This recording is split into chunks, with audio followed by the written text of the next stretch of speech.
going back to still with the offense too, let's talk Jordan Travis. I thought he made some plays, a big one too, where he had to run out of the pockets, rolled out to his right, and found Cameron McDonald, tight end Cameron McDonald, down the field. Those kind of plays they're very risky to make, yes, but it was good to see that still Jordan Travis was still trying to keep his eyes down the field and maybe find a wide open target, and he was able to do that with veteran tight end Cameron McDonald. But yeah, any thoughts, D-Lou, on how Jordan Travis played his game on Saturday? I mean, yeah, that play you're talking about, at least he made the play. He threw it back. It was a bad throw, or it was what people would call a bad throw, throwing back across your body into traffic. But a year ago, I don't think he would have really had any chance to make that play. So for him to make it just shows kind of the improvements that he's been taking.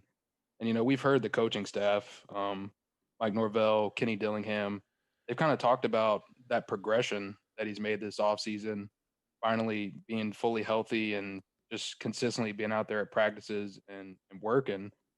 And you can tell, like, his accuracy has taken some steps forward. Reading the defenses has taken improvements. Maybe he still tucks it down and runs it a little bit more often than he should. But at the same time, like, that's part of his game, and that's a reason why he's successful. So, you know, it's going to be a real quarterback battle, I believe, whenever we get to the fall between him and McKenzie Milton. Jordan Travis has some very impressive skills, and we're just going to have to see if that's going to be enough to, beat out a guy who's coming back from a serious leg injury and is still getting into the system, getting his chemistry down with the playmakers in Tallahassee. So I think it's going to be a really fun August, I think, between those two. Whenever the talent's competing, the cream rises to the top, and I think that's what we're going to see. I think just from Saturday too, looking at this quarterback now, I think it really is solidified as a true competition because whenever we were at the two scrimmages, Dustin, McKenzie Milton had a very rough time.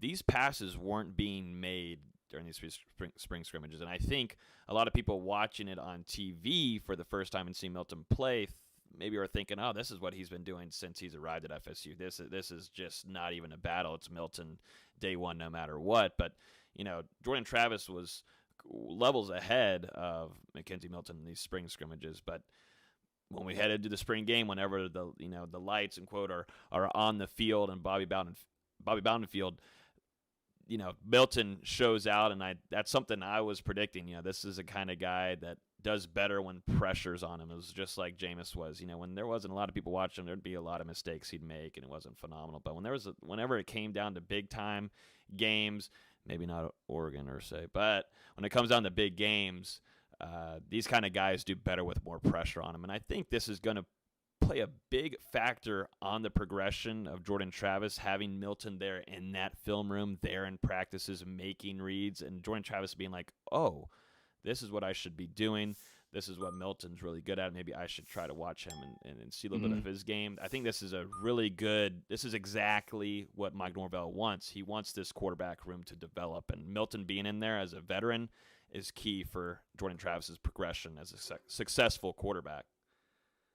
Yeah, I mean, I completely agree with that. I feel like we've kind of said that, since McKenzie Milton kind of came in, we expected him to raise the floor of this quarterback room because he's proven himself to be an elite quarterback in college football. He's had a lot of success at UCF, and that's no mistake. I think coming into Florida State and being able to show some of the other guys his work ethic and like you said, like his work in the film room, how he carries himself on the practice field, that can only help everybody else because this was a guy, who was a Heisman contender back in 2017 or 2018 before that injury. And yeah, I mean, it just helps the rest of the guys to see that and to be able to model themselves after a player of that caliber.